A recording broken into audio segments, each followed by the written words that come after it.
ಸಮಿತಿ ಕರೆದಿರತಕ್ಕಂಥ ಪತ್ರಿಕಾಗೋಷ್ಠಿಗೆ ಆಗಮಿಸಿರತಕ್ಕಂಥ ಕೋಲಾರದ ಎಲ್ಲ ಮುದ್ರಣ ಮಾಧ್ಯಮ ಮತ್ತು ಸುದ್ದಿವಾಹಿನಿಗಳ ಎಲ್ಲ ಮಾಧ್ಯಮದ ಸ್ನೇಹಿತರೆ ಮತ್ತು ಈ ಪತ್ರಿಕಾಗೋಷ್ಠಿಯಲ್ಲಿ ಹಾಜರಿರತಕ್ಕಂಥ ಕೋಲಾರ ಜಿಲ್ಲೆಯ ರೈತ ಪರವಾದಂಥ, ಕನ್ನಡ ಪರವಾದಂಥ, ದಲಿತ ಪರವಾದಂಥ ಮತ್ತು ಎಲ್ಲ ಸಾಮಾಜಿಕ ಹೋರಾಟಗಾರರೇ, ಶಾಶ್ವತ ನೀರಾವರಿ ಹೋರಾಟ ಸಮಿತಿಯ ಕೋಲಾರ ಜಿಲ್ಲೆಯ ಎಲ್ಲ ನಮ್ಮ ಸಂಗಾತಿಗಳೇ, ಇವತ್ತು ನಿನ್ನೆ ತಾನೇ ಕರ್ನಾಟಕ ರಾಜ್ಯದ ಬಜೆಟನ್ನು, ಆಯವ್ಯಯವನ್ನು ಮಂಡಿಸಿದ್ದಾರೆ. ಸನ್ಮಾನ್ಯ ಸಿದ್ದರಾಮಯ್ಯನವರು ಅವರ ಜೀವಿತಾವಧಿಯಲ್ಲಿ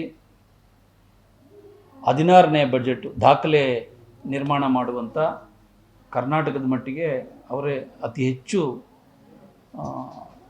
ಬಜೆಟನ್ನು ಮಂಡಿಸಿರ್ತಕ್ಕಂಥದ್ದು ಒಂದು ದಾಖಲೆ ಬಜೆಟ್. ಇದನ್ನು ನಿನ್ನೆಯಿಂದ ನಮ್ಮ ಬಯಲುಸೀಮೆ ಜಿಲ್ಲೆಗಳಲ್ಲಿ ಅದರ ಬಗ್ಗೆ ವಿಸ್ತೃತವಾದಂಥ ಚರ್ಚೆ ನಡೀತಾ ಬರ್ತಾ ಇದೆ. ಬನ್ನಿ, ಮುಂದೆ ಬನ್ನಿ ಶಿವಪ್ಪಣ್ಣ, ಆನಂದ ಎಲ್ಲ ನಾಣ್ಸ್ವಾಮಿ ಮುಂದೆ ಈ ಕಡೆ ಬಂದು ಇಲ್ಲಿ ಬಂದು ಇಲ್ಲೇ ಬನ್ನಿ. ನಾವು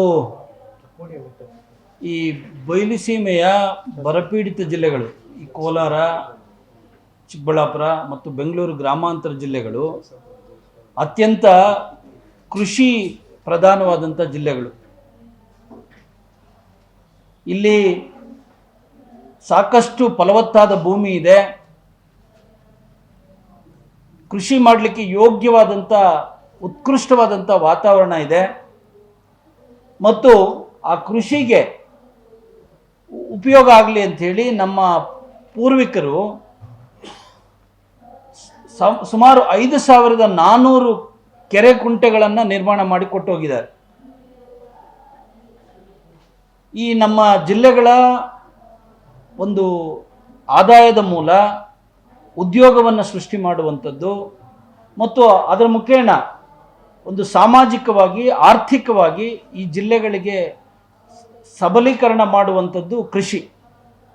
ಅದರಲ್ಲೂ ಇಡೀ ಕರ್ನಾಟಕ ರಾಜ್ಯದಲ್ಲಿ ವೈವಿಧ್ಯಮಯವಾದಂಥ, ಉತ್ಕೃಷ್ಟವಾದಂಥ ಕೃಷಿಯನ್ನು ನಮ್ಮ ಜಿಲ್ಲೆಗಳಲ್ಲಿ ಮಾಡ್ತಿದ್ದಾರೆ. ಅನೇಕ ವಿವಿಧ ಬೆಳೆಗಳನ್ನು ಬೆಳೆಯುವಂಥದ್ದು, ವಾಣಿಜ್ಯ ಬೆಳೆಗಳನ್ನು ಬೆಳೆಯುವಂಥದ್ದು. ಆ ವಾಣಿಜ್ಯ ಬೆಳೆಗಳನ್ನು ಬೆಳೆಯುವ ಮೂಲಕ ಕರ್ನಾಟಕ ರಾಜ್ಯಕ್ಕೆ ಕೃಷಿ GDPಗೆ ಅತ್ಯಂತ ಹೆಚ್ಚು ಕೊಡುಗೆಯನ್ನು ಕೊಡ್ತಿರ್ತಕ್ಕಂಥವರು ನಮ್ಮ ಬಯಲುಸೀಮೆಯ ಈ ಕೋಲಾರ, ಚಿಕ್ಕಬಳ್ಳಾಪುರ ಮತ್ತು ಬೆಂಗಳೂರು ಗ್ರಾಮಾಂತರ ಜಿಲ್ಲೆಗಳ ಜನ, ರೈತರು. ಇಂಥ ಜಿಲ್ಲೆಗಳಿಗೆ ಇವತ್ತೇನು ಮಳೆಯ ಏರುಪೇರಿನಿಂದಾಗಿ ನಮ್ಮ ಇದ್ದಂಥ ಎಲ್ಲ ಜಲಮೂಲಗಳು ಬತ್ತಿ ಹೋದ ಮೇಲೆ, ನದಿಗಳು ಬತ್ತಿ ಹೋದ ಮೇಲೆ, ಕೆರೆಗಳು ಬತ್ತಿ ಹೋದ ಮೇಲೆ ಇವತ್ತು ಶಾಶ್ವತವಾದಂಥ ನೀರಾವರಿ ಯೋಜನೆಗಳ ಒಂದು ಪರಿಹಾರವನ್ನು, ಸೌಲಭ್ಯವನ್ನು ಕಲ್ಪಿಸಿಕೊಡ್ಬೇಕು ಅಂತೇಳಿ ಸುಮಾರು 30 ವರ್ಷಗಳಿಂದ ಹೋರಾಟ ನಡೀತಾ ಇದೆ. ಅನೇಕ ರೀತಿಯಾದಂಥ ಚಳುವಳಿಗಳು ನಡೆದಿದ್ದಾವೆ, ರಸ್ತೆ ತಡೆಗಳು ನಡೆದಿದ್ದಾವೆ, ಬಂದ್ಗಳು ನಡೆದಿದ್ದಾವೆ, ಧರಣಿ ಸತ್ಯಾಗ್ರಹಗಳು, ಅನಿರ್ದಿಷ್ಟಾವಧಿ ಧರಣಿಗಳು, ಟ್ರ್ಯಾಕ್ಟರ್ ರ್ಯಾಲಿಗಳು, ಬೈಕ್ ರ್ಯಾಲಿಗಳು, ಲಾಠಿ ಚಾರ್ಜು, ಕೇಸುಗಳು, ಜೈಲುವಾಸ, ಹೀಗೆ ಅನೇಕ ರೀತಿಯಾದಂಥ ಚಳುವಳಿಗಳನ್ನು ನಮ್ಮ ಜಿಲ್ಲೆಗಳ ಎಲ್ಲ ವರ್ಗದ ಜನ ಮಾಡ್ಕೊಂಡು ಬಂದಿದ್ದಾರೆ. ಆದರೆ ಇಷ್ಟೆಲ್ಲ ಸಂಕಷ್ಟ ಇರುವಂಥ ಈ ಜಿಲ್ಲೆಗಳಲ್ಲಿ ಅನೇಕ ಸರ್ಕಾರದ ವರದಿಗಳು ಹೇಳ್ತಾ ಇದ್ದಾವೆ. ಏನಪ್ಪ ಅಂತಂದರೆ, ಒಂದು ವರದಿ ಹೇಳ್ತಾ ಇದೆ, ಕೋಲಾರ, ಚಿಕ್ಕಬಳ್ಳಾಪುರ ಜಿಲ್ಲೆಗಳ ಅಂತರ್ಜಲ ಇಡೀ ದೇಶದಲ್ಲಿನೇ ಅತ್ಯಂತ ಹೆಚ್ಚು ಪಾತಾಳಕ್ಕೆ ಹೋಗಿದೆ. ಸುಮಾರು 1500 ಅಡಿ ಆಳಕ್ಕೆ ತಲುಪಿದೆ, 1800 ಆಳಕ್ಕೆ ತಲುಪಿದೆ, 2000 ಅಡಿಗೆ ತಲುಪಿದೆ. ಯಾವುದು 2024ರ ವರದಿ, ಸೆಂಟ್ರಲ್ ಗ್ರೌಂಡ್ ವಾಟರ್ ಬೋರ್ಡ್ ಅಂತ, ಇಡೀ ದೇಶದಲ್ಲಿ ಅಂತರ್ಜಲವನ್ನು ಮಾನಿಟರ್ ಮಾಡುವಂಥ ಒಂದು ರಾಷ್ಟ್ರೀಯ ವೈಜ್ಞಾನಿಕ ಸಂಸ್ಥೆ, ಕೇಂದ್ರ ಸರ್ಕಾರದ ಸಂಸ್ಥೆ ಬಿಡುಗಡೆ ಮಾಡಿರ್ತಕ್ಕಂಥ ವರದಿ ಇದು. ನಾವ್ಯಾರು ಹೋರಾಟಗಾರರು ಕಾಲ್ಪನಿಕವಾಗಿ ಹೇಳ್ತಾ ಇರ್ತಕ್ಕಂಥದ್ದಲ್ಲ. ಅಂದರೆ ಇಡೀ ದೇಶದಲ್ಲಿ ಅತ್ಯಂತ ಅಂತರ್ಜಲವನ್ನು ಶೋಷಣೆ ಮಾಡಿದ್ದೀವಿ, ಅಂತರ್ಜಲವನ್ನು ಬಳಕೆ ಮಾಡಿದ್ದೀವಿ, ಇನ್ನೂ ಬಳಸ್ತಾ ಇದ್ದೀವಿ. ಆ ಬಳಸುವ ಮೂಲಕ ಕೃಷಿ ಮಾಡ್ತಾ ಇದ್ದೀವಿ, ಕುಡಿಲಿಕ್ಕೆ ಅದನ್ನೇ ಬಳಸ್ತಾ ಇದ್ದೀವಿ, ನಮ್ಮ ದನ ಕರುಗಳಿಗೆ ಅದನ್ನೇ ಬಳಸ್ತಾ ಇದ್ದೀವಿ. ಹಾಗಾದರೆ ಅಷ್ಟು ಆಳದ ನೀರು ಕುಡಿಲಿಕ್ಕೆ ಯೋಗ್ಯವಾ, ಕೃಷಿ ಮಾಡಲಿಕ್ಕೆ ಯೋಗ್ಯವಾ ಅಂತ ಇನ್ನೊಂದು ಸಂಸ್ಥೆ ಸಂಶೋಧನೆ ಮಾಡಿದೆ. ಆ ಸಂಶೋಧನೆ ಏನು ಹೇಳ್ತಾ ಇದೆ, ಈ ಆಳದ ಈ ಕಲ್ಲು ಬಂಡೆಗಳ ಮಧ್ಯದಲ್ಲಿ ಬರ್ತಕ್ಕಂಥ ಅತ್ಯಂತ ಆಳದ ನೀರು ಕುಡಿಯಲಿಕ್ಕೆ ಯೋಗ್ಯವಲ್ಲ. ಒಂದು ಆತಂಕಕಾರಿ ಸಂಶೋಧನೆ 2023ರಲ್ಲಿ ಬಂದಂಥ ಭಾರತೀಯ ವಿಜ್ಞಾನ ಸಂಸ್ಥೆ ಕೊಟ್ಟಂಥ ವರದಿ ಕೇಂದ್ರ ಸರ್ಕಾರಕ್ಕೆ ಮತ್ತು ರಾಜ್ಯ ಸರ್ಕಾರಕ್ಕೆ. ಈ ಜಿಲ್ಲೆಗಳ ಕುಡಿಯುವ ನೀರಿಗೆ ಬಳಸ್ತಾ ಇರ್ತಕ್ಕಂಥ ಕೊಳವೆ ಬಾವಿಗಳಲ್ಲಿ ಯುರೇನಿಯಂ ಅಂಶ ಇದೆ. ಈ ಯುರೇನಿಯಂ ಅಂಶವನ್ನು ಇರತಕ್ಕಂಥ ನೀರನ್ನು ಕುಡಿಯೋದ್ರಿಂದ ಬಹು ಅಂಗಾಂಗಗಳು ವಿಫಲವಾಗ್ತವೆ, ವೈಫಲ್ಯ ಆಗ್ತವೆ. ಇದಕ್ಕೇನಾದರೂ ಪರ್ಯಾಯವನ್ನು ತುರ್ತಾಗಿ ಮಾಡಿಕೊಡಿ ಅಂಥೇಳಿ ಭಾರತೀಯ ವಿಜ್ಞಾನ ಸಂಸ್ಥೆ ಕೇಂದ್ರ ಸರ್ಕಾರಕ್ಕೆ ಹೇಳ್ತು. ಅದು ಯಾವ ಪರ್ಯಾಯದ ಉಪಯೋಗನೂ ನಾವು ಪಡ್ಕೊಳ್ಳೋಕ್ಕಾಗಲಿಲ್ಲ. ಆ ಥರದ ಯಾವ ಚಿಂತನೆಯೂ ಸರ್ಕಾರದ ಮುಂದೆ ಇಲ್ಲ. ಇವತ್ತು ರಾಜ್ಯ ಸರ್ಕಾರ ಇರಲಿ ಅಥವಾ ಕೇಂದ್ರ ಸರ್ಕಾರ ಇರಲಿ, ಎರಡೂ ಸರ್ಕಾರಗಳ ಮುಂದೆ ಯಾವುದೇ ಒಂದು ವಿಚಾರ ಇಲ್ಲ. ಇನ್ನು ಅದ್ರ ಜೊತೆಗೆ ಇವತ್ತು ಅನೇಕ ಜಿಲ್ಲೆಗಳ ಬಹುತೇಕ ಕೆರೆಗಳಲ್ಲಿ ಇರ್ತಕ್ಕಂಥ ನೀರು ಅಥವಾ ಕೊಳವೆ ಬಾವಿಗಳಲ್ಲಿರ್ತಕ್ಕಂಥ ನೀರಿನಲ್ಲಿ ನೈಟ್ರೇಟ್ ಅಂಶ ಹೆಚ್ಚಿಗಿದೆ ಅನ್ನುವಂಥದ್ದು ಸರ್ಕಾರದ ಏನು ನಮ್ಮ RDPR ಸಂಶೋಧನೆ ಮಾಡುತ್ತಲ್ಲ, ಅವರು ಹೇಳ್ತಾ ಇದ್ದಾರೆ ನೈಟ್ರೇಟ್ ಅಂಶ ಇದೆ ಅಂತ. ನೈಟ್ರೇಟ್ ಇರ್ತಕ್ಕಂಥ ನೀರನ್ನು ಕುಡಿದ್ರೆ 1ಕ್ಕೆ 1000% ಕ್ಯಾನ್ಸರ್ ಬರ್ತದೆ ಅಂಥೇಳಿ ಇವತ್ತು ವೈಜ್ಞಾನಿಕ ಸಂಸ್ಥೆಗಳು ಹೇಳ್ತಾ ಇದ್ದಾವೆ. ಆದರೆ ನಮ್ಮ ಜಿಲ್ಲೆಗಳ ಜನಕ್ಕೆ ಬೇರೆ ಪರ್ಯಾಯ ಇಲ್ಲ, ಬೇರೆ ಅವಕಾಶಗಳಿಲ್ಲ. ನಾವು ವಿಧಿ ಇಲ್ಲದೆ ಅಂಥ ನೀರನ್ನೇ ಇವತ್ತು ನಾವು, ನಮ್ಮ ಮನೆಯವರು, ನಮ್ಮ ತಂದೆ ತಾಯಂದಿರು, ನಮ್ಮ ಮಕ್ಕಳು, ನಮ್ಮ ದನಕರು, ನಮ್ಮ ಪ್ರಾಣಿಗಳು ಎಲ್ಲವನ್ನೂ ಅದನ್ನೇ ಕುಡಿಯುವಂಥ ದುಸ್ಥಿತಿಯಲ್ಲಿ ನಮ್ಮ ಜಿಲ್ಲೆಗಳಿದ್ದಾವೆ. ಇಷ್ಟೆಲ್ಲ ಬಿಕ್ಕಟ್ಟು ನಮ್ಮ ಕಣ್ಮುಂದೆ ಕಾಣ್ತಾ ಇದೆ. ಇವತ್ತು ಹಿಂದೆ ಹೋರಾಟ ಶುರುವಾದ ಕಾಲದಲ್ಲಿ ನಾವು ಏನು ನಮ್ಮ ಭಾಷಣ ಹೇಗಿರ್ತಾ ಇತ್ತು ಅಂದರೆ, ನಮ್ಮ ಕೋಲಾರ ಚಿಕ್ಕಬಳ್ಳಾಪುರದಲ್ಲಿ ಫ್ಲೋರೈಡು ನೈಟ್ರೇಟು ಹೆಚ್ಚಾಗೋಗಿದೆ, ಅದರಿಂದ ಮೂಳೆ ಸವಿತ ಆಗುತ್ತೆ, ಬೇರೆ ಬೇರೆ ಕಾಯಿಲೆಗಳಿಗೆ ತುತ್ತಾಗ್ತಾ ಇದ್ವಿ, ನಮಗೆ ನೀರು ಕೊಡಿ ಅಂತ ಕೇಳ್ತಾ ಇದ್ವಿ. ಆದರೆ ಒಂದು 30 ವರ್ಷಗಳ ಕಾಲ ಹೋರಾಟ ನಡೆದ ಮೇಲೆ ಸರ್ಕಾರ ನೀರಿನ ಪರಿಹಾರ ಮಾಡ್ತೀವಿ ಅಂಥೇಳಿ ಹಲವಾರು ಯೋಜನೆಗಳನ್ನು ರೂಪಿಸಿ ಸುಮಾರು 30,000 ಕೋಟಿ ರೂಪಾಯಿಗಳು, ಸಣ್ಣ ಮೊತ್ತ ಅಲ್ಲ, 30,000 ಕೋಟಿ ರೂಪಾಯಿಗಳಷ್ಟು ದೊಡ್ಡ ಮೊತ್ತದ ಹಣವನ್ನು ನಮ್ಮ ಜಿಲ್ಲೆಗಳ ನೀರಿನ ಪರಿಹಾರಕ್ಕಾಗಿ ಖರ್ಚು ಮಾಡಿದ ಮೇಲೆ ಇವತ್ತು ನಾವು ಪರಿಸ್ಥಿತಿ ಎಲ್ಲಿಗಪ್ಪ ಬಂದಿದೆ, ನಾವೇನಂತ ಮಾತಾಡ್ಕೋಬೇಕು ಅಂದರೆ, ಅವತ್ತು ಫ್ಲೋರೈಡ್ ನೈಟ್ರೇಟ್ ಇದ್ದಿದ್ದು ನಮಗೆ ಅದು ಪರಿಹಾರ ಆಗಿಲ್ಲ, ಸಾಲದಿದ್ದಕ್ಕೆ ಇವತ್ತು ಯುರೇನಿಯಂ ಮತ್ತು ಆರ್ಸೆನಿಕ್ ಇರತಕ್ಕಂಥ ಅಪಾಯಕಾರಿ ನೀರನ್ನು ಕುಡಿಯೋ ಪರಿಸ್ಥಿತಿಗೆ ನಾವು ಬಂದಿದ್ದೀವಿ ಅಂತ. ಆದರೆ ಇವತ್ತು ಜನಸಾಮಾನ್ಯರಲ್ಲಿ ಇಂಥ ಗಂಭೀರವಾದಂಥ ಸಮಸ್ಯೆ ನಮ್ಮ ಜಿಲ್ಲೆಗಳಲ್ಲಿದ್ರೂ ಜನಸಾಮಾನ್ಯರಲ್ಲಿ ಅದರ ಅರಿವು ಸರಿಯಾದ ರೀತಿಯಲ್ಲಿ ಇಲ್ಲ. ಯಾಕೆಂದರೆ ಜನಸಾಮಾನ್ಯರು ವಿಜ್ಞಾನಿಗಳು ಹೇಳಿದ್ದನ್ನು ಅಥವಾ ವೈಜ್ಞಾನಿಕಗಳು ಸಂಸ್ಥೆಗಳು ಹೇಳಿದಂಥ ವರದಿಗಳನ್ನು, ಸಂಶೋಧನೆಗಳನ್ನು ಯಾರು ಅದು ಜನಸಾಮಾನ್ಯರಿಗೆ ತಲುಪೋದಿಲ್ಲ. ಆದರೆ ಈ ಸುಳ್ಳು ಯೋಜನೆಗಳಿಂದ ನಿಮಗೆ ಪರಿಹಾರ ಮಾಡ್ತೀವಿ ಅಂಥೇಳಿ ರಾಜಕಾರಣಿಗಳು ಹೇಳ್ತಾರಲ್ಲ, ಅದು ಭಾಳ ಸುಲಭವಾಗಿ ಜನಕ್ಕೆ ಇವತ್ತು ತಲುಪುವಂಥದ್ದಾಗಿದೆ. ಜನ ನಂಬಿಕೊಂಡು ಬಂದರು, 15 ವರ್ಷದಿಂದ ನಂಬ್ಕೊಂಡು ಬಂದರು. ಇವತ್ತು 2009ರಲ್ಲಿ ಆರಂಭ ಆದಂಥ ಎತ್ತಿನ ಹೊಳೆ 2 ವರ್ಷದಲ್ಲಿ ಕುಡಿಯೋ ನೀರು ಕೊಡ್ತೀವಿ. ಯಾಕೆಂದರೆ ಈಗಾಗಲೇ ಅಪಾಯಕಾರಿ ನೀರನ್ನು ನೀವು ಕೋಲಾರ ಚಿಕ್ಕಬಳ್ಳಾಪುರದವರು ಕುಡಿತಾ ಇದ್ದೀರಿ, ಈ 2 ಜಿಲ್ಲೆಗೆ ಕುಡಿಯುವ ನೀರನ್ನು ಕೊಡ್ತೀವಿ ಅಂತೇಳಿ ಆರಂಭವಾದಂಥ ಯೋಜನೆ ಇವತ್ತು ಸಾವಿರಾರು ಕೋಟಿ, 8,000 ಕೋಟಿಯಿಂದ 24,000 ಕೋಟಿಗೆ ನಮ್ಮ ಕಣ್ಣು ಮುಂದೆನೇ ಏರಿಕೆ ಆಯಿತು.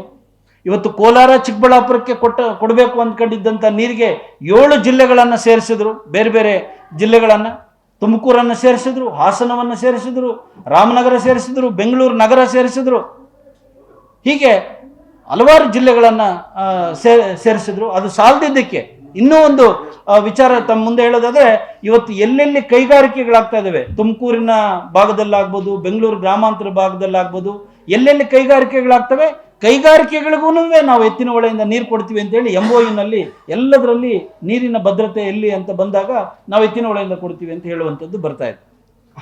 ಇದರ ಜೊತೆಗೆ ಇನ್ನು ಎತ್ತಿನ ಹೊಳೆ 2009 ಆಯಿತು, 2015 ಅದು ಏನು ಅದರಿಂದ ಯಾರಿಗೂ ಫಲಿತಾಂಶ ಕೊಡೋಕ್ಕಾಗಲಿಲ್ಲ. 2020 ಆಯಿತು, ಈಗ 2025 ಬಂದಿದ್ವಿ, ಎಲ್ಲಿಗೂ ಒಂದು ಹನಿ ನೀರು ಬರಲಿಲ್ಲ. ಈಗ ಅದನ್ನು ಮೂಲ DPR ಇದ್ದಂಥ ಯೋಜನೆಯನ್ನು ಆ ಮೂಲ DPR ಇಂದ ಡೈವರ್ಟ್ ಮಾಡಿ ಇವತ್ತು ಬೈರಗೊಂಡ್ಲು ಕಡೆಗೆ ತರಬೇಕಾಗಿದ್ದಂಥ ನೀರು ನಮ್ಮ ಬೆಂಗಳೂರು ಗ್ರಾಮಾಂತರ ಮತ್ತು ತುಮಕೂರು ಜಿಲ್ಲೆಗಳ ಗಡಿ ಭಾಗದಲ್ಲಿರ್ತಕ್ಕಂಥ ಬೈರಗೊಂಡ್ಲು ಜಲಾಶಯಕ್ಕೆ ತಲುಪಬೇಕಾದಂಥ ನೀರು ಇವತ್ತು ವಾಣಿವಿಲಾಸ ಸಾಗರಕ್ಕೆ ಒಂದು ಅದರ ವಿರುದ್ಧ ದಿಕ್ಕಿನಲ್ಲಿ ವಾಣಿವಿಲಾಸ ಸಾಗರಕ್ಕೆ ಬಿಟ್ಟಿದ್ದೀವಿ ಅಂತ ಹೇಳಿ ಇವತ್ತು ಸರ್ಕಾರ ಹೇಳ್ತಾ ಇದೆ. ಆದರೆ ಯಾರಾದರೂ ನಮ್ಮ ಚುನಾಯಿತ ಜನಪ್ರತಿನಿಧಿಗಳು ಏನ್ರಿ ನಮ್ಮ ಜಿಲ್ಲೆಗಳಿಗೆ ಕೊಟ್ಟಂಥ ನೀರು ಅದೇ ನಮಗೆ ಬರೋದೇ ಸಂಶಯ ಅದರಲ್ಲಿ.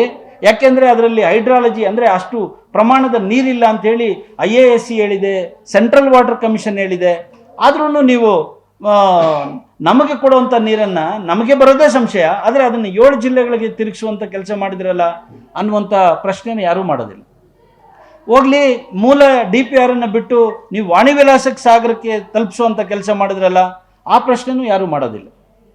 ಇದ್ರ ಜೊತೆಗೆ ಇನ್ನು ಬೆಂಗಳೂರು ತ್ಯಾಜ್ಯ ನೀರು ಇವತ್ತು ಇಡೀ ಪ್ರಪಂಚದಲ್ಲಿ ಇಂಥ ಒಂದು ಅರೆ ಸಂಸ್ಕರಿತ ನೀರಿನಿಂದ ಕೆರೆಗಳನ್ನು ತುಂಬಿಸಿ ಆ ಕೆರೆಗಳಲ್ಲೇ ಕುಡಿಯುವ ನೀರಿನ ಕೊಳವೆ ಬಾವಿಗಳಿರ್ತಕ್ಕಂಥ ನೀರನ್ನು ಇವತ್ತು ಜನಸಾಮಾನ್ಯರು ಕುಡಿಯುವಂಥ ಪರಿಸ್ಥಿತಿ ಇರತಕ್ಕಂಥ ನಮ್ಮ ಜಿಲ್ಲೆಗಳಲ್ಲಿ, ಯಾಕೆಂದರೆ ಹೊರಗಡೆ ಹಾಕಿದ ಕೊಳವೆ ಬಾವಿಗಳೆಲ್ಲ ವಿಫಲವಾದ ಮೇಲೆ ಇವತ್ತು ಬಹುತೇಕ ಕೊಳವೆ ಬಾವಿಗಳನ್ನು ನಾವು ಕೆರೆಗಳಲ್ಲಿ ಕೊರೆಸ್ಕೊಂಡಿದ್ದೀವಿ. ಆ ಕೆರೆಗಳಲ್ಲಿ ಕೊರೆಸಿರುವಂಥ ನೀರನ್ನು ಅಭಿವೃದ್ಧಿ ಮಾಡ್ತೀವಿ, ಅಂತರ್ಜಲ ಅಭಿವೃದ್ಧಿ ಮಾಡ್ತೀವಿ ಅಂತೇಳಿ ಆ ಕೆರೆಗಳಿಗೆ ಅರೆ ಸಂಸ್ಕರಿತ ನೀರನ್ನು 2 ಹಂತಗಳಲ್ಲಿ ಶುದ್ಧೀಕರಣ ಮಾಡಿದಂಥ ಅರೆ ಸಂಸ್ಕರಿತ ನೀರನ್ನು ಇವತ್ತು ಅದಕ್ಕೆ ಬಿಡುವಂಥ ಕೆಲಸವನ್ನು ಮಾಡ್ತಾ ಇದ್ವಿ. ಇವತ್ತು ಅದರಿಂದ ಆಗ್ತಾ ಇರತಕ್ಕಂಥ ಅಪಾಯಗಳ ಬಗ್ಗೆ ನಾವು ಈಗಾಗಲೇ ಕಾನೂನು ಹೋರಾಟವನ್ನು ಮಾಡ್ತಿದ್ದೀವಿ. ಆದರೆ ಇನ್ನೊಂದು ಮುಖ ಏನಪ್ಪ ಅಂತಂದರೆ, ಇವತ್ತು ಯಾವ ಯೋಜನೆಗೆ ಸಾವಿರಾರು ಕೋಟಿ ತೆರಿಗೆ ಹಣ ಖರ್ಚು ಮಾಡಿ 126 ಕೆರೆ 1 ವರ್ಷಕ್ಕೆ ತುಂಬಿಸ್ತೀವಿ ಅಂತ ಹೇಳಿದಂಥ ಸರ್ಕಾರ ಇವತ್ತು 6ನೇ ವರ್ಷಕ್ಕೆ ನಾವು ಕಾಲಿಟ್ಟಿದ್ದೀವಿ. ಅದು ಪಂಪಿಂಗ್ ಶುರು ಮಾಡಿದ ಮೇಲೆ ಇದು 2025 6ನೇ ವರ್ಷ ಮುಗಿದು 7ನೇ ವರ್ಷಕ್ಕೆ ಕೊಡೋಗ್ತೀವಿ ಜೂನ್ ಬಂದರೆ. ಇವತ್ತಿಗೂ ಆ ಯಾವ DPRನಲ್ಲಿ ತೋರಿಸಿದ್ರು 126 ಕೆರೆ, ಆ 126 ಕೆರೆಯಲ್ಲಿ ಇವತ್ತು ಇನ್ನೂ ಬೆರಳೆಣಿಕೆಯಷ್ಟು ಕೆರೆಗಳನ್ನು ತುಂಬಿಸ್ಲಿಕ್ಕೆ ಸಾಧ್ಯ ಆಗಲಿಲ್ಲ. ಆದರೆ ಕೆರೆಗಳೆಲ್ಲ ತುಂಬಿದ್ವು. ಯಾವಾಗ ತುಂಬಿದ್ವು? 2020, 21, 22ರಲ್ಲಿ ಬಂದಂಥ ಅಪಾರ ಮಳೆ ಏನಿದೆ, ನಮ್ಮ ಜಿಲ್ಲೆಗಳಿಗೆ 50 ವರ್ಷದಲ್ಲಿ ಸರಾಸರಿ ಮಳೆ ಏನು ಬರಬೇಕಾಯಿತು ಅದರ 3 ಪಟ್ಟು ಮಳೆ ಯಾವಾಗ ಬಂತು ಆ ವರ್ಷದಲ್ಲಿ ಎಲ್ಲ ಕೆರೆಗಳು ತುಂಬಿದ್ವು. ಆದರೆ ಈಗ 2023 ಬರಗಾಲ, 24 ಬರಗಾಲ, ಈಗ ನಾವು 25ಗೆ ಬಂದಿದ್ವಿ. ಈಗ ಅನೇಕ ಕೆರೆಗಳು ಇವತ್ತು ಬತ್ತಿ ಹೋಗಿದ್ದಾವೆ. ನಮ್ಮ ಸುತ್ತಮುತ್ತ ಇರ್ತಕ್ಕಂಥ ಯಾವ ಇವತ್ತು ನರಸಾಪುರ ಕೆರೆಯಿಂದ ಕೋಡಿಕಣ್ಣೂರಿಗೆ ಬರ್ತಾ ಇತ್ತು ನೀರು, ಇವತ್ತು ಕೋಡಿಕಣ್ಣೂರು ಕೆರೆ ಒಣಗೋಗಿದೆ. ಮತ್ತು ಆ ಲೈನಲ್ಲಿ ಇರುವಂಥ ಅನೇಕ ಕೆರೆಗಳು ಇವತ್ತು ಒಣಗ್ತಾ ಇದ್ದಾವೆ. ಒಂದು ಗುಣಮಟ್ಟದ ಬಗ್ಗೆನೂ ಸರ್ಕಾರಕ್ಕೆ ಖಾತ್ರಿ ಇಲ್ಲ, ಅಥವಾ ಅವರು ಏನು ನಮಗೆ ಯೋಜನೆಯಲ್ಲಿ ಹೇಳಿದ್ದಾರೆ ಅದ್ರ ಪ್ರಕಾರ ಅಷ್ಟು ಪ್ರಮಾಣದ ನೀರನ್ನು ಸಪ್ಲೈ ಮಾಡೋಕ್ಕೂ ಆ ಯೋಜನೆಗಳಾಗ್ತಾ ಇಲ್ಲ. ಯಾಕೆ ಆಗ್ತಾ ಇಲ್ಲ ಅನ್ನುವಂಥದ್ದು ಹೋರಾಟಗಾರರ ಮೊದಲಿಂದನೂ ಪ್ರಶ್ನೆ. ಏನಪ್ಪ ಅಂದರೆ, ನೀವು ಪೈಪ್ಲೈನ್ ಎಷ್ಟು ಬೇಕಾದ್ರೂ ಹಾಕ್ಕೊಳ್ಳಿ, ಯಾಕೆಂದರೆ ಯಾರ್ಯಾರಿಗೆ ಶಕ್ತಿ ಇದೆಯೋ ಅವರು ತಾಲೂಕಿಗೆಲ್ಲ ಪೈಪ್ಲೈನ್ ಎಳ್ಕೊಂಡು ಹೋಗ್ತಾರೆ. 1ನೇ ಹಂತ ಮಾಡ್ತಾರೆ, 2ನೇ ಹಂತ ಮಾಡ್ತಾರೆ, 3ನೇ ಹಂತನೂ ಮಾಡ್ತಾರೆ, 4ನೇ ಹಂತನೂ ಮಾಡ್ತಾರೆ. ಆದರೆ ಮೂಲ ಎಲ್ಲಿ ನೀರು ಬೆಂಗಳೂರಿನಲ್ಲಿದೆಯೋ ಅಲ್ಲಿ STPಗಳಿದಾವ, ಅಷ್ಟು ನೀರನ್ನು ಸಂಸ್ಕರಣೆ ಮಾಡುವಷ್ಟು STPಗಳಿದಾವ, STPಗಳು ನಿಜವಾಗ್ಲೂ ವೈಜ್ಞಾನಿಕವಾಗಿದ್ದಾವ, ಅದಕ್ಕೆ ಈ ನೂತನವಾದಂಥ 3ನೇ ಹಂತದ ಶುದ್ಧೀಕರಣ ಮಾಡುವಂಥ ತಂತ್ರಜ್ಞಾನವನ್ನು ಅಳವಡಿಸ್ಕೊಂಡಿದ್ದಾವ? ಇದು ಇವತ್ತು ಪ್ರಶ್ನೆ. ನಾವು ಮೊದಲಿಂದನೂ ಕೇಳ್ತಾ ಇದ್ದೀವಿ, ಅಲ್ಲಿ STPಗಳನ್ನು ಅಪ್ಗ್ರೇಡ್ ಮಾಡಿ, ಅವುಗಳ ಕ್ಯಾರಿಯಿಂಗ್ ಕೆಪಾಸಿಟಿ ಜಾಸ್ತಿ ಮಾಡಿ, ಅವುಗಳ ಗುಣಮಟ್ಟವನ್ನು ನೀವು ನವೀಕರಿಸಿ, ಆಗ 3ನೇ ಹಂತದ ಶುದ್ಧೀಕರಣ. ಏನಂದರೆ ಇವತ್ತು ಕೇಂದ್ರ ಸರ್ಕಾರದ ಗೈಡ್ಲೈನ್ ಹೇಳ್ತಾ ಇದೆ, ನೀವು ಏನು ಸಂಸ್ಕರಿತ ನೀರನ್ನು ತ್ಯಾಜ್ಯ ನೀರನ್ನು ಬಿಡ್ತೀರೋ ಅದರಲ್ಲಿ ಡಿನೈಟ್ರಿಫಿಕೇಶನ್ ಆಗಿರಬೇಕು, ಅಂದರೆ ನೈಟ್ರೇಟ್ 0 ಆಗಿರಬೇಕು, ಡಿಫಾಸ್ಫರಸ್ ಆಗಿರಬೇಕು, ಫಾಸ್ಫರಸ್ 0 ಇರಬೇಕು. ಯಾವುದೇ ಹೆವಿ ಮೆಟಲ್ಸ್ ಇರಬಾರ್ದು, ಬ್ಯಾಕ್ಟೀರಿಯಾ ಇರಬಾರ್ದು, ಟಾಕ್ಸಿಕ್ ಮೆಟಲ್ಸ್ ಇರಬಾರ್ದು. ಇವೆಲ್ಲ ಇಲ್ಲದೆ ಇರತಕ್ಕಂಥ ನೀರನ್ನು ಬಿಟ್ಟರೆ ಮಾತ್ರ ಅದು ಕೆರೆನೂ ಬದುಕ್ತದೆ. ಕೆರೆಯಿಂದ ಅಂತರ್ಜಲ ಅಭಿವೃದ್ಧಿ ಮಾಡಿದ್ರೆ ಅದು ಕೂಡ ಅನುಕೂಲ ಆಗ್ತದೆ. ಇಲ್ಲ ಅಂದರೆ ಯಾವ ಬೆಳಂದೂರು, ವರ್ತೂರು ಕೆರೆಗಳ ಸುತ್ತಮುತ್ತ ಇವತ್ತು ಅಪಾಯ ಆಗಿದೆಯೋ, ಕೆರೆಗಳೂ ಸತ್ತೋಗಿದ್ದಾವೆ. ಕೆರೆಗಳ ಸುತ್ತಮುತ್ತ ಇರತಕ್ಕಂಥ ಅಂತರ್ಜಲವೂ ಸಹ ಇವತ್ತು ಕಲುಷಿತವಾಗಿದೆ. ಅಂತ ಅಪಾಯಕಾರಿ ನೀರಿನಿಂದ ಇವತ್ತು ಬೆಳೆ ಬೆಳೆಯೋಕ್ಕಾಗೋದಿಲ್ಲ, ದನ ಕರು ಮೂಸ್ ನೋಡೋದಿಲ್ಲ. ಅದನ್ನು ಕುಡಿಯುವಂಥ ಜನಕ್ಕೂ ಸಹ ಮಾರಣಾಂತಿಕ ಕಾಯಿಲೆಗಳು ಇವತ್ತು ಬರ್ತವೆ, ನಿಧಾನವಾಗಿ ಬರ್ತವೆ. ಸೊ ಈ ಎಲ್ಲ ಕಾರಣಗಳಿಂದ ಇವತ್ತು ನೀರಾವರಿ ಹೋರಾಟ ಏನು ಅದರ ಮೂಲ ಉದ್ದೇಶ ಅಂದರೆ, ಇಲ್ಲಿರ್ತಕ್ಕಂಥ ಸಾವಿರಾರು ಕೆರೆಗಳನ್ನು ಪುನಶ್ಚೇತನ ಮಾಡಿ ಪುನರುಜ್ಜೀವನಗೊಳಿಸೋಕ್ಕೆ ಸರ್ಕಾರಕ್ಕೆ ಏನು ದಾಡಿ, ಏನು ಅಡ್ಡ ಇದೆ? ನಿಮಗೆ ಸಂಪನ್ಮೂಲದ ಕೊರತೆ ಇದೆಯಾ? ನಿಮ್ಗೆ ಸಂಪನ್ಮೂಲದ ಕೊರತೆ ಇದ್ದರೆ ನೀವು ಸಾವಿರಾರು ಕೋಟಿ ಇಂಥ ಅವೈಜ್ಞಾನಿಕ ಯೋಜನೆಗಳಿಗೆ ಸಾವಿರಾರು ಕೋಟಿ ನೀವು ಖರ್ಚು ಮಾಡ್ತಾ ಇದ್ದೀರಲ್ಲ, ಯಾಕೆ ಖರ್ಚು ಮಾಡ್ತಾ ಇದ್ದೀರಿ? ನಮ್ಮ ಸಾವಿರಾರು ಕೆರೆಗಳಿಗಿರ್ತಕ್ಕಂಥ ರಾಜಕಾಲುವೆಗಳನ್ನು ಪುನಶ್ಚೇತನ ಮಾಡಿ. ಆಮೇಲೆ ಎತ್ತಿನ ಹೊಳೆಯಿಂದ ನೀರು ಬರೋದಿಲ್ಲ ಈ ಥೈಲ್ಯಾಂಡ್ಗೆ, ಕೋಲಾರ ಚಿಕ್ಕಬಳ್ಳಾಪುರಕ್ಕೆ ತಲುಪಲ್ಲ ಅಂತ ವೈಜ್ಞಾನಿಕ ಸಂಸ್ಥೆಗಳು ಹೇಳಿದ್ರು, ವಿಜ್ಞಾನಿಗಳು ಹೇಳಿದ್ರು. ಅದನ್ನು ಕೇಳದೆ ಅದರ ಮೇಲೆ ಇನ್ನೊಂದಷ್ಟು ಖರ್ಚು ಮಾಡ್ತೀವಿ ಅಂತೇಳಿ ಇವತ್ತು ನೀವು ಮಾಡಿದ್ದೇನೆ. 8,000 ಕೋಟಿನ 24,000 ಕೋಟಿಗೆ ಏರಿಸ್ಕೊಂಡು ಸಾವಿರಾರು ಕೋಟಿ ಖರ್ಚು ಮಾಡಿದ್ರೆ ಹೊರತು ನಮಗೆ ಫಲಿತಾಂಶ ಎಲ್ಲಿ ಬಂದಿದೆ? ಹೋಗ್ಲಿ, ಈ ಯೋಜನೆಗಳಿಗೆ ಭ್ರಮೆಯಲ್ಲಿ ನೀವು ಬಿದ್ದುಬಿಟ್ಟು ನಿಜವಾಗ್ಲೂ ಈ ಪ್ರದೇಶದ ಜನರ ರೈತರಿಗೆ ನಿಜವಾಗ್ಲೂ ನೀರಿನ ಭದ್ರತೆಯನ್ನು ಕೊಡಲಿಕ್ಕೆ ನೀವೇನಾದ್ರು ಯೋಚನೆ ಮಾಡ್ತಿದ್ದೀರಾ? ಇವತ್ತು ಯಾವುದಾದ್ರೂ ರೈತನಿಗೆ ನನ್ನ ಹೊಲ ಇದೆ, ನನಗೆ ನೀರು ಕೊಡ್ತಾರೆ ಸರ್ಕಾರ ಅಂತ ನಂಬ್ಕೊಳ್ಳೋಂಥ ಪರಿಸ್ಥಿತಿ ಯಾವುದಾದ್ರೂ ರೈತನಿಗಿದೆಯಾ? ಇವತ್ತು ಬೋರ್ ರೀಚಾರ್ಜ್ ಮಾಡ್ತೀವಿ, ಬೋರಿಂದ ಹೊಡ್ಕೊಳ್ಳಿ ಅಂದರೆ ಆ ಬೋರಲ್ಲಿ ಬರುವಂಥ ನೀರು ಗುಣಮಟ್ಟದ ನೀರಾಗಿರ್ಬೇಕಲ್ವಾ? ಆ ಗುಣಮಟ್ಟದ ನೀರು ಇಲ್ಲ, ಬೋರ್ ಇಲ್ಲದೆ ಇರೋನು ಇನ್ನು ವ್ಯವಸಾಯನೂ ಮಾಡೋಂಗಿಲ್ಲ ಈ ಜಿಲ್ಲೆಗಳಲ್ಲಿ. ಇದೊಂದು ದೌರ್ಭಾಗ್ಯ ಈ ಜಿಲ್ಲೆಗಳಲ್ಲಿ. ಇನ್ನು ಇಂಥ ಸಂದರ್ಭದಲ್ಲಿ ಓಲಪ್ಪ ಕುಡಿಯೋ ನೀರಿಗೆ ಏನು ಮಾಡ್ತೀರಿ? ಪಕ್ಕದಲ್ಲಿ ಇವತ್ತು ಕೃಷ್ಣಾ ಪೆನ್ನಾರ್ ಲಿಂಕ್ ಅನ್ನುವಂಥದ್ದನ್ನು ಮಾಡಲಿಕ್ಕೆ ಅವಕಾಶ ಇದೆ. NWDA, national water development agency, ಇದು ಯಾರೋ ಕನ್ಸಲ್ಟೆಂಟೋ ಖಾಸಗಿಯವರೋ ಹೇಳಿದ ಮಾತಲ್ಲ, ಕೇಂದ್ರ ಸರ್ಕಾರದ ಸಂಸ್ಥೆ. ಕೃಷ್ಣಾ ಮತ್ತು ಪೆನ್ನಾರ್ ಲಿಂಕ್. ಪೆನ್ನಾರ್ ಎಲ್ಲಿದೆ ಈ ಕರ್ನಾಟಕ ರಾಜ್ಯದಲ್ಲಿ ಅಂದರೆ ಕೋಲಾರ ಚಿಕ್ಕಬಳ್ಳಾಪುರದಲ್ಲಿ ಮಾತ್ರ ಇದೆ ಪೆನ್ನಾರ್. ಆ ಪೆನ್ನಾರ್ಗೆ ಲಿಂಕ್ ಮಾಡಿ ಅಂತ ಹೇಳಿರ್ತಕ್ಕಂಥ ಯೋಜನೆಗೆ DPR ಮಾಡಿಕೊಟ್ಟಿದ್ದಾರೆ, ಫೀಸಿಬಿಲಿಟಿ ರಿಪೋರ್ಟ್ ತಯಾರಾಗಿದೆ. ಆದರೆ ಅದರ ಬಗ್ಗೆ ಯಾರು ಇಷ್ಟು ಸರ್ಕಾರದ ಮುಂದೆ ಇಡ್ತೀವಿ, ನೀರಾವರಿ ಮಂತ್ರಿಗಳ ಮುಂದೆ ನಾವೆಲ್ಲ ನೀರಾವರಿ ಹೋರಾಟಗಾರರು ಹೋಗಿ ಇಡ್ತೀವಿ, ಯಾರಿಗೂ ಅದು ಬೇಕಾಗಿಲ್ಲ. ಈ ರೀತಿ ಇರುವಂಥ ಪರಿಸ್ಥಿತಿಯಲ್ಲಿ ಏನಪ್ಪ ಇನ್ನು ಇವತ್ತು ನೋಡಿ, ಇವತ್ತು ಮೊದಲಾದರೂ ಯಾರಾದರೂ ಮಾತಾಡ್ತಿದ್ರು ಅದ್ರ ಬಗ್ಗೆ. ಈಗ ಅದರ ಬಗ್ಗೆ ಯಾರಾದರೂ ನಿಮ್ಮಂಥ ಮಾಧ್ಯಮದ ಪ್ರತಿನಿಧಿಗಳು ಪ್ರಶ್ನೆ ಮಾಡಿದ್ರೆ ಮಾತ್ರ ಅದಕ್ಕೆ ಉತ್ತರ ಕೊಡ್ತಾರೆ ಹೊರತು ಯಾರು ಅದ್ರ ಬಗ್ಗೆ ಚಕಾರ ಎತ್ತುವಂಥ ರಾಜಕಾರಣಿಗಳು ಇವತ್ತು ನಮ್ಮ ಮುಂದೆ ಕಾಣ್ತಾ ಇಲ್ಲ. ಈ ಕಾರಣಕ್ಕಾಗಿ ಇವಾಗೇನು ನಾವು ಪರಮಶಿವಯ್ಯನವರು ಈ ಜಿಲ್ಲೆಗಳಿಗೆ ನೀರನ್ನು ಕೊಡಲೇಬೇಕು, ಈ ಜಿಲ್ಲೆಗಳಿಗೆ ನೀರಿನ ಭದ್ರತೆ ಒದಗಿಸಬೇಕು ಅಂತೇಳಿ ಸುಮಾರು 1974ರಲ್ಲಿ ಅವ್ರು ರಿಟೈರ್ಡ್ ಆದರು ಸೂಪರಿಂಟೆಂಡಿಂಗ್ ಇಂಜಿನಿಯರ್ ಆಗಿ. 74ರಿಂದ 2014ರವರೆಗೆ ಸುಮಾರು 40 ವರ್ಷಗಳ ಕಾಲ ನಿರಂತರವಾಗಿ ನಮ್ಮ ಜಿಲ್ಲೆಗಳಿಗೆ, ಬಹುತೇಕ ಅವರು ಕರ್ನಾಟಕಕ್ಕೆಲ್ಲ ಪ್ಲಾನ್ ಮಾಡಿದ್ರು ಅವರ ಗಮನ ಕೋಲಾರ ಚಿಕ್ಕಬಳ್ಳಾಪುರದ ಕಡೆ ಇತ್ತು. ಆ ಜಿಲ್ಲೆಗಳಿಗೆ ನೀರನ್ನು ಕೊಡಲೇಬೇಕು, ಇಲ್ಲಾಂದರೆ ಆ ಜಿಲ್ಲೆಗಳ ಜನ ಮುಂದೊಂದು ದಿನ ಬಹಳ ದೊಡ್ಡ ಅಪಾಯಕ್ಕೆ ಸಿಗಾಕೊಳ್ತಾರೆ. ಒಂದು ಕಡೆ ಕೃಷಿಕರು ನಷ್ಟ ಅನುಭವಿಸಂಗಾಗ್ತದೆ, ಕಷ್ಟ ಅನುಭವಿಸಂಗಾಗ್ತದೆ. ಜನಸಾಮಾನ್ಯರು ಕುಡಿಯುವ ನೀರಿನ ಸೌಲಭ್ಯ ಇಲ್ಲದೆ, ಗುಣಮಟ್ಟದ ಕುಡಿಯುವ ನೀರಿಲ್ಲದೆ ಅತ್ಯಂತ ಅಪಾಯಕ್ಕೆ ಸಿಗಾಕೋಬೇಕಾಗ್ತದೆ ಅಂತೇಳಿ ತನ್ನ ಕೊನೆಯ ಉಸಿರಿರುವವರೆಗೂ ಆ ನೀರಾವರಿ ಬಗ್ಗೆ ಜನರಲ್ಲಿ ಜಾಗೃತಿ ಮೂಡಿಸುವಂಥದ್ದು, ಕೋಲಾರ ಚಿಕ್ಕಬಳ್ಳಾಪುರಕ್ಕೆ ಅನೇಕ ಸಾರಿ ಬಂದು ರೈತರ ಜೊತೆ ಸಂವಾದ ಮಾಡುವಂಥದ್ದು, ರಾಜಕಾರಣಿಗಳ ಜೊತೆ ಚರ್ಚೆ ಮಾಡುವಂಥದ್ದು, ನಮ್ಮ ಹೋರಾಟಗಾರರಿಗೆ ಸ್ಫೂರ್ತಿಯನ್ನು ತುಂಬುವಂಥ ಕೆಲಸ ಮಾಡ್ತಿದ್ರು. ಅವರೇನು ಈ ಮಾರ್ಚ್ 11ನೇ ತಾರೀಕಿಗೆ ಅವ್ರು ನಮ್ಮನ್ನಾಗಲಿ 11 ವರ್ಷ ಆಗ್ತದೆ. ಹಂಗಾಗಿ ಅವರ ನೆನಪಿನಲ್ಲಿ ಕೋಲಾರ, ಚಿಕ್ಕಬಳ್ಳಾಪುರ ಮತ್ತು ಬೆಂಗಳೂರು ಗ್ರಾಮಾಂತರ ಜಿಲ್ಲೆಗಳ ಎಲ್ಲ ಸಂಘಟನೆಗಳನ್ನು ಯಾವುದೇ ಭೇದ ಭಾವ ಇಲ್ಲದೆ, ಯಾವ ಮೇಲೆ ಇದು ಇಲ್ಲದೆ, ಯಾರು ಮುಖ್ಯರು ಅಮುಖ್ಯರು ಅನ್ನುವಂಥ ಪ್ರಶ್ನೆನೇ ಇಲ್ಲದೆ, ಈ ಜಿಲ್ಲೆಗಳ ಅಳಿವು ಉಳಿವಿನ ಪ್ರಶ್ನೆ ಇವತ್ತು ನಾವು ಇವತ್ತೇನು ನೀರಾವರಿ ಹೋರಾಟ ಅಂತ ಮಾಡ್ತಿದ್ವಿ, ಈ ಜಿಲ್ಲೆಗಳ ಭವಿಷ್ಯ ಆ ನೀರಿನ ಮೇಲೆ ನಿಂತಿದೆ. ನೀರು ಈ ಜಿಲ್ಲೆಗಳಿಗೆ ಉದ್ಯೋಗವನ್ನು ಕೊಡ್ತದೆ, ಆರೋಗ್ಯವನ್ನು ಕೊಡ್ತದೆ, ಹಣವನ್ನು ಕೊಡ್ತದೆ, ಈ ಜಿಲ್ಲೆಗಳಿಗೆ ಒಂದು ಜೀವನಾಡಿಯನ್ನು ಕೊಡ್ತದೆ. ಒಂದು ವೇಳೆ ನೀರೇ ಇಲ್ಲ ಅಂತಂದರೆ ಅಥವಾ ಇರುವ ನೀರು ಕಲುಷಿತ ಆದರೆ ಖಂಡಿತ ಈ ಜಿಲ್ಲೆಗಳು ಯಾರನ್ನು ವಾಸ ಮಾಡಲಿಕ್ಕೂ ಸಹ ಯೋಗ್ಯವಾಗಿರೋದಿಲ್ಲ. ಅಂದರೆ ಹಣ ಬೇಕಾದ್ರೆ ಬೇರೆ ಕಡೆ ಮೂಲಗಳಿಂದ ಹಣ ಸಂಪಾದನೆ ಮಾಡ್ಬೋದು, ಆದರೆ ಜೀವನ ಮಾಡಲಿಕ್ಕೆ ಜೀವನಾಧಾರಿತವಾದಂಥ ನೀರು ಬೇಕಲ್ಲ, ಅದು ಇಲ್ಲದೆ ಹೋದರೆ ಭಾಳ ಕಷ್ಟ. ಆ ನಿಟ್ಟಿನಲ್ಲಿ ಇವತ್ತು ಭಾಳ ಗಂಭೀರವಾಗಿ ಈ ಹೋರಾಟವನ್ನು ಇನ್ನೊಂದಿಷ್ಟು ಕ್ರಾಂತಿಕಾರಿ ರೂಪಕ್ಕೆ ತಗೊಂಡೋಗ್ಬೇಕು.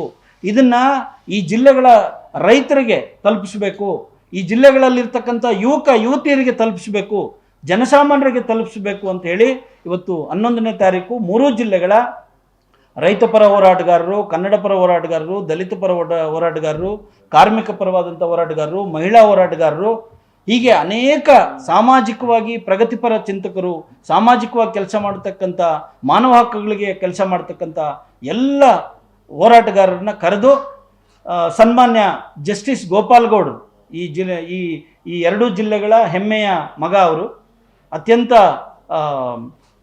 ಪ್ರಾಮಾಣಿಕವಾಗಿ ಆ ದಕ್ಷತೆಯಿಂದ ಕೆಲಸ ಮಾಡಿ ಇಡೀ ದೇಶದಲ್ಲಿ ಗೌರವವನ್ನು ಸಂಪಾದನೆ ಮಾಡಿರ್ತಕ್ಕಂಥವ್ರು, ಅವರ ಒಂದು ದಿಕ್ಸೂಚಿ ಭಾಷಣದೊಂದಿಗೆ ಈ ಜಿಲ್ಲೆಗಳ ಮುಂದಿನ ಹೋರಾಟದ ನಡೆ, ಕಾರ್ಯತಂತ್ರ ಮತ್ತು ಆ ದಿಕ್ಕು ಹೇಗಿರಬೇಕು ಅನ್ನೋದ್ರ ಬಗ್ಗೆ ಚರ್ಚೆ ಮಾಡಿ 11ನೇ ತಾರೀಕು 3 ಜಿಲ್ಲೆಗಳ ಒಂದು ಸಭೆಯನ್ನು ನಾವು ಏರ್ಪಾಡು ಮಾಡಿದ್ದೀವಿ. ಆ ಸಭೆಗೆ ನಾನು ಈ ಪತ್ರಿಕಾಗೋಷ್ಠಿಯ ಮೂಲಕ ಕೋಲಾರ ಜಿಲ್ಲೆಯ ಎಲ್ಲ ಜನತೆಯಲ್ಲಿ, ರೈತರಲ್ಲಿ ಮತ್ತು ಎಲ್ಲ ಹೋರಾಟಗಾರರಲ್ಲಿ ವಿನಂತಿ ಮಾಡೋದೇನೆಂದರೆ, ದಯಮಾಡಿ ಇದು ನಮ್ಮ ಜಿಲ್ಲೆಗಳ ಬದುಕಿನ ಪ್ರಶ್ನೆ. ಇದನ್ನು ನಾವು ಲಘುವಾಗಿ ಪರಿಗಣಿಸಿದರೆ ಖಂಡಿತ ಈ ಜಿಲ್ಲೆಗಳಿಗೆ ಭವಿಷ್ಯ ಇಲ್ಲ. ಸಾಕು, ನಾವು ಅನೇಕ ವರ್ಷಗಳಿಂದ ರಾಜಕಾರಣಿಗಳನ್ನು ನಂಬಬೇಕಾಗಿತ್ತು, ನಂಬಿದ್ದೀವಿ. ಆದರೆ ಯಾವ ಪಕ್ಷದಿಂದ ಆಗಲಿ, ಯಾವ ರಾಜಕಾರಣಿಯಿಂದ ಆಗಲಿ ನಮ್ಮ ನೀರಿನ ಸಂಕಟ ಇಲ್ಲಿವರೆಗೂ ನಿವಾರಣೆ ಆಗಿಲ್ಲ, ನಿವಾರಣೆ ಆಗುವ ಮುನ್ಸೂಚನೆಯೂ ಕಾಣ್ತಾ ಇಲ್ಲ. ಅಂಥ ಒಂದು ಕ್ಲಿಷ್ಟಕರವಾದಂಥ ದುಸ್ಥಿತಿಯಲ್ಲಿ ಇವತ್ತು ಜಿಲ್ಲೆಗಳಿದ್ದಾವೆ. ಯಾರು ಅದರ ಬಗ್ಗೆ ಗಂಭೀರವಾಗಿ ಬೇರೆ ಬೇರೆ ಹಲವಾರು ವಿಚಾರಗಳ ಬಗ್ಗೆ ಮಾತನಾಡ್ತಿದ್ದಾರೆ, ಆದರೆ ನೀರಿನ ಬಗ್ಗೆ, ಅದರ ವೈಫಲ್ಯಗಳ ಬಗ್ಗೆ, ಅದರ ಬಗ್ಗೆ ಪಶ್ಚಾತ್ತಾಪ ಕೂಡ ಇಲ್ಲ ಯಾರಿಗೂ. ಇಷ್ಟು 1000 ಕೋಟಿ ಖರ್ಚಾಯಿತು, ಇಷ್ಟು ವರ್ಷಗಳು ಕಳೆದೋಗ್ಬಿಡ್ತು, ಇಷ್ಟು ಹೋರಾಟಗಳಾಗಿದ್ದಾವೆ, ಇದಕ್ಕೆ ಫಲಿತಾಂಶ ಸಿಕ್ಕಿಲ್ಲ, ಏನದಕ್ಕೆ ಕಾರಣ ಹುಡುಕುವಂಥ ಒಂದು ಪ್ರಾಮಾಣಿಕತೆ, ಬದ್ಧತೆ ಕೂಡ ಯಾರಿಗೂ ಕಾಣ್ತಾ ಇಲ್ಲ. ಹಾಗಾಗಿ ಇದನ್ನು ಜನರ ಮಧ್ಯಕ್ಕೆ ತಗೊಂಡೋಗ್ಬೇಕು, ಇದನ್ನು ಜನಾಂದೋಲನವಾಗಿ ರೂಪಿಸಬೇಕು ಅನ್ನುವಂಥ ನಿಟ್ಟಿನಲ್ಲಿ ಭಾಳ ದೊಡ್ಡ ಮಟ್ಟದ ಒಂದು ತೀರ್ಮಾನವನ್ನು ತಗೊಳ್ಳೋಕ್ಕೆ ಎಲ್ಲ ಪ್ರಯತ್ನ ಮಾಡ್ತಿದ್ವಿ. ಅದಕ್ಕೆ ಈ ಜಿಲ್ಲೆಯ ಎಲ್ಲ ಜನತೆ ಸಹಕಾರ ಕೊಡಬೇಕು, ಭಾಗವಹಿಸಬೇಕು. ಅದರ ಜೊತೆಗೆ ನಮಗೆ ಮೊದಲಿಂದನೂ ನಮ್ಮ ಬೆನ್ನೆಲುಬಾಗಿ ನಿಂತಿರ್ತಕ್ಕಂಥ, ನಿಜವಾಗ್ಲೂ ಹೋರಾಟಕ್ಕೆ ಬೆನ್ನುಮೂಳೆ ಅಂತ ಇರ್ತಕ್ಕಂಥ ಮಾಧ್ಯಮ ನಮ್ಮ ಜೊತೆ ಇರಬೇಕು ಅಂತ ಕೇಳ್ಕೊಳ್ತಾ, ಈ ಅವಕಾಶ ಕೊಟ್ಟಂಥ ನಿಮಗೆ ಮತ್ತು ವೇದಿಕೆಯಲ್ಲಿರ್ತಕ್ಕಂಥ ನನ್ನ ಎಲ್ಲ ಹೋರಾಟದ ಸಂಗಾತಿಗಳಿಗೆ ನಮಸ್ಕಾರ ಮಾಡಿ ನನ್ನ ಇವತ್ತಿನ ಮಾತುಗಳನ್ನು ಇಲ್ಲಿಗೆ ವಿರಾಮ ಕೊಡ್ತಾ ಇದ್ದೀನಿ.